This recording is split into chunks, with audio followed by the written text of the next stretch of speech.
I thought he would return within a few hours, maybe a day or two. No note, no calls. Nothing but dead silence. When it became clear he had really gone, I tried to look. I tried to find help. Bulky policemen sat awkwardly in my parents' front room, scratching into comically small notepads.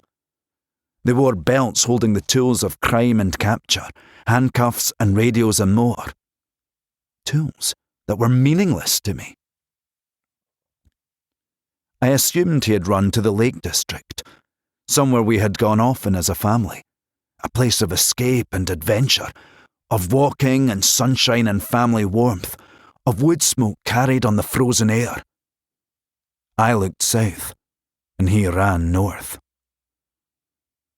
It took me a while to catch up. To cover ground once is not enough. To cover ground during day and night and every weather is essential. But someone else is searching too. I must hurry.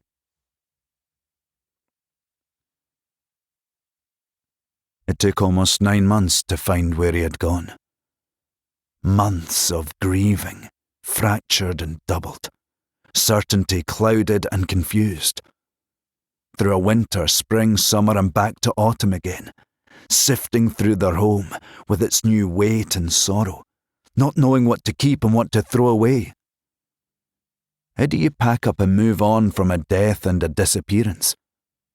When does a silence become permanent, become sure? I stopped and started, stopped and started. I drove to the Lake District and tracked old holiday homes, walked winding streets, watched the villages and fells swell with warm weather visitors, then recede again. A great migration, but still nothing. I tore through their cupboards and drawers, looking for anything that might suggest, that might explain. I turned over and over those final words, that guilt and weakness, the hot anger that pushed him away, pushed him too far. The strength of words and their failure. Finally, I came to a beaten cardboard box of old photograph albums, hiding under a pile of dusty curtains in the attic. Something from their early days, perhaps even their honeymoon. Yellowing images of hillsides, of views from peaks, and a pile of battered hillwalkers' maps, frayed along their folding lines, creases that spoke of rain and drying, of repeated opening and closing in the wet and the wind. Photograph of Mum, glowing, standing outside a tiny cottage, slightly blurred as she turns to the camera, mid-laugh.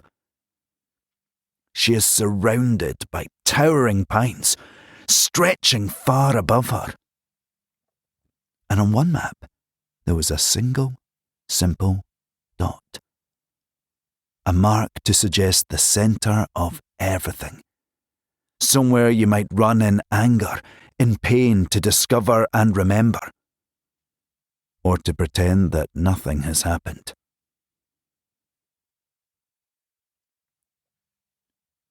Today I came upon the grand disused hotel, boarded up and rain-beaten, collapsed and resigned high on a hill. Once it thrived with wealthy patrons looking to walk the land and destroy what they disturbed, to imagine Scotland, to play in pantomime tweed and drink and shoot and kill.